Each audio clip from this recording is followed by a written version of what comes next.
नमस्ते, let's try आउटमा हजुरलाई स्वागत छ। आज चाहिँ हामी लेट्स ट्राई आउटमा माइक्रोवेभ कन्भेक्सनको चाहिँ मैले अनबक्सिङ भिडियो बनाउन गइरहेको छु। यो चाहिँ एलजी कम्पनीको छ माइक्रोवेभ कन्भेक्सन। यो चाहिँ बक्स छ, डु नट स्टेप अन लेखेको छ फर्स्ट अफ अल। त्यसपछि साइडमा चाहिँ यो फ्रन्ट लेखिएको छ। माइक्रोवेभ कन्भेक्सन मोड भयो, फ्रन्ट भयो। यो चाहिँ मोडल mc2886brum को चाहिँ म अनबक्सिङ गर्न गइरहेको छु। राम्रोसँग हेर्न सक्नुहुन्छ हजुरले। यो चाहिँ कति 230 भोल्ट 900 वाट 19.5 kg को छ भने क्यापेसिटी चाहिँ 28 लिटरको छ। कलर चाहिँ ब्ल्याकमा छ। अब यसलाई खोल्न गइरहेको छु म। यसमा चाहिँ हाम्रो टेम्पर ग्लास छ, हेर्नुस् त, राम्रो वेटको छ। थिकनेस पनि राम्रो लाग्यो मलाई, यसको राम्रो छ है। त्यसै गरी यो रोलर छ हैन, यो टेम्पर ग्लास चाहिँ सेट गर्नेवाला। त्यसपछि फेरि प्याकेजिङ छ। एउटा म रिमुभ गर्न चाहिरहेको छु, कल देखिरहेको छ। अब यसलाई बाहिर निकाल्न चाहिँ मलाई हेल्प चाहिन्छ। निकाल्दैछु है, निकाल्दैछु, हजुरलाई देखाउँछु। यसमा चाहिँ रेसिपी म्यानुअल माइक्रोवेभ ओभन भनेर एउटा बुक, अनि अर्को चाहिँ अनर्स म्यानुअल भनेर सेकेन्ड बुक आएको छ। रेसिपी चाहिँ मोटो राम्रै छ, म्यानुअल पनि छ हाम्रो सानो खालको है। अब चाहिँ म ओभन खोल्दैछु। वाउ,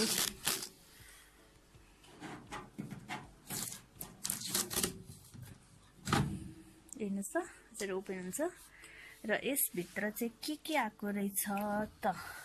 यो मेरो लागि पनि सरप्राइजै हो है। म अनबक्सिङ गरेर हजुरलाई देखाउँदैछु, निकाल्दै पनि छु। यो चाहिँ ग्रिलको स्ट्यान्ड आएको छ, हेर्नुहोस् त। यो मैले यो ओभन नै सेलेक्ट गर्नु, माइक्रोवेभ चुज गर्नुको कारण चाहिँ यो, यसमा चाहिँ सिँगै चिकन चाहिँ ग्रिल गर्न मिल्छ। यो कुनै पनि अरू मोडलमा पनि छैन, अरू कम्पनीमा नपाएको हुनाले मैले यो बाई गरेको हो। त्यसै गरी अर्को ग्रिल स्ट्यान्ड छ। यो चाहिँ अब हाम्रो अरू ओभनमा हुन्छ नि त्यस्तै छ, एउटा स्मल र एउटा लार्ज। म देखाउँछु हजुरलाई। यो चाहिँ यसरी लक छ। यसमा चाहिँ दुईवटा छ, हेर्नुहोस् त, एउटा स्मल अनि एउटा लार्जवाला गरेर दुईवटा ग्रिल आएको छ, अरू ओभनमा जस्तै हो। अनि यो अब हाम्रो यो फिट गर्ने पिन होला सायद। अब यसलाई म फिक्स गरेर देखाउनु पर्ने हुन्छ हजुरहरूलाई। म यसलाई पछि सेट गरेर फेरि देखाउँछु। यो चाहिँ के आएको छ भन्दाखेरि, यो चाहिँ ग्रिल हामीले युज गर्छ नि, त्यसको मुनि राख्ने प्लेट आएको छ। एकदम राम्रो छ, हेर्नुहोस् त। यसको ब्याक यस्तो छ, फ्रन्ट यस्तो छ, एकदम राम्रो टेफ्लोन कोटिङ जस्तो कस्तो राम्रो देखिरहेको छ। जस मलाई मन पर्यो। अनि त्यसै गरी अर्को चाहिँ यो चाहिँ के हो त, यो पनि म हजुरलाई ओपन गरेर देखाउँछु। आमा, यो कति राम्रो, यो माइक्रोवेभ प्रुफ एउटा भाँडो आएको छ, जग जस्तो खालको छ है। के लेखेको छ, फर मिल्क ओन्ली लेखेको छ, मतलब यो दुध तताउने भाँडो भयो। हामीले माइक्रोवेभमै मजाले दुध तताउनु मिल्ने छ। विथ लिड छ। अनि के लेखेको छ, do not use without milk load लेखेको छ। ओपन क्लोज छ है। For milk only, for microwave only भनेर लेखेको छ। यसमा चाहिँ कस्तो खालको भाँडो छ भन्दा, यसमा लिटर पनि दिएको छ, 8 लिटर 1.5 2 लिटर गरेर दुईतिर त्यही लेखेको छ। राम्रो छ, प्लास्टिकको है, राम्रै छ। अब म यसको भित्री भाग देखाउन गइरहेको छु, हेर्नुहोस् त। भित्र पनि अझै यस्तो छ। त्यसपछि यहाँ टेप लगाएर जुन अघि हामीले फिक्स गर्छौँ नि, त्यो छ। अनि यहाँ अप्सन्सहरू देखाउँछु। अप्सनमा चाहिँ यो डाइट फ्राई, लो क्यालोरी, यिनीहरू चाहिँ यो अप्सनहरू छ। यही अनुसार यो म्यानुअल हेरेर चलाउनु पर्ने हुन्छ है। डाइरेक्ट अब बनाउनु मिल्ने तन्दुर सेट। अलिक क्यामेरा अलिक हल्लिएको छ। इन्डियन क्युजिनहरु छ, त्यस्तै गरी पास्चुराइज मिल्कहरु छ, कुकिङ एडहरु छ, सबै अप्सन्सहरु छ। र यसको म अब बटन देखाउन गएको छु। यसको बटन चाहिँ जस्ट डिजिटल त हो, तर यो पुशेबल बटन हो है। यसमा डिजिटल सेटअप वाला चाहिँ हैन। यो सबै पुश गर्न मिल्ने बटनहरु रहेछ र सँगै एउटा रोटेटिङ बटन पनि रहेछ है। यस्तो खालको रहेछ। नत्र यो डिजिटलमै क्लिक गर्ने हुन्थ्यो, यो चाहिँ पुश गर्न मिल्ने। तर यो अन गरेर हेर्दाखेरि म हजुरलाई देखाउँछु कस्तो देखिन्छ भनेर। यसको बडी चाहिँ स्टेनलेस स्टिलले बनेको छ, हेर्नुस् त।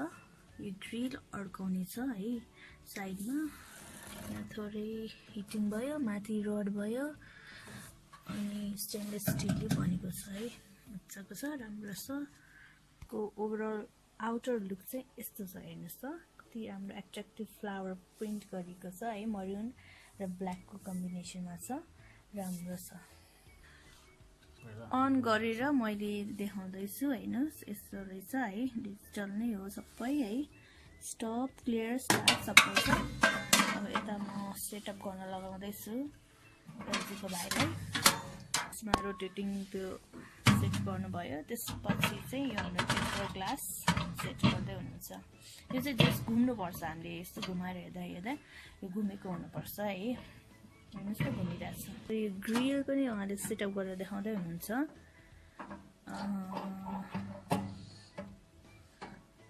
यसरी एट्याच गर्ने रहेछ है। यो चाहिँ जानिराखौँ। यो चाहिँ यो मात्र एउटा अप्सन छ कि जुन छुट्टै आएको छ, कुनै पनि माइक्रोवेभ ओभनमा छैन यो अप्सन, त्यही भएर मैले यो सेलेक्ट गरेको। म चाहिँ धेरै eagerly waiting for that chicken grilling गरेर हैन, म त्यसको नि भिडियो बनाउँछु हजुरहरूको लागि। भिडियो एकदम लामो हुँदैछ है। म बिस्तारै अब एउटा अप्सन मात्र क्लिक गरेर हेर्दैछु। अब जस्तै हामीले वार्म गर्नु पर्यो भने स्टार्ट गर्ने भयो। अब डोर क्लोज गर्नु पर्यो। डोर क्लोज गरेर स्टार्ट अप्सन थिच्नु पर्यो। हेर्नुहोस् त 30 सेकेन्डको टाइम लिँदो रहेछ। राम्रोसँग देखिरहनु भएको छ कि छैन हजुरहरूले? 30 सेकेन्ड। अब यस्तै गरेर स्टप र यो क्लियर भन्ने लेखेको छ, यो पज गर्नलाई हामी युज गर्छौँ। डबल क्लिक गरेपछि स्टप हुन्छ। हेर्नुहोस् त स्टप भयो। यस्तै गरी यसमा चाहिँ अप्सन भएको चाहिँ माइक्रोवेभ अप्सन छ, त्यस्तै गरी ग्रिल र कम्बिनेसन, कन्भेक्सन, अनि diet fry, low calorie, tandoor, सेक, kids delight, Indian roti basket, Indian cuisine, pasteurize milk, cooking aid, steam clean, tea, dairy delight र डोसा घी। अनि टाइम र वेट चाहिँ यताबाट सेट गर्नेछ। अनि यसको यहाँ छ, यता पनि लेखेको छ mc2886brum मोडलको चाहिँ यो हाम्रो कन्भेक्सन माइक्रोवेभ छ। आजको लागि यति नै। यो भिडियो म यस टुङ्ग्याउन चाहन्छु।